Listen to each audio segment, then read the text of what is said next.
You ask Tiger to solve. This deals with linear equations with one unknown. The final result is x equals 2.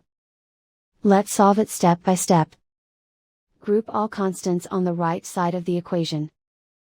Add 13 to both sides. Simplify the arithmetic.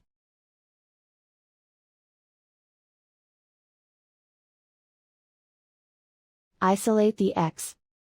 Divide both sides by 9. Simplify the fraction. Find the greatest common factor of the numerator and denominator. Factor out and cancel the greatest common factor. And so the final result is x equals 2.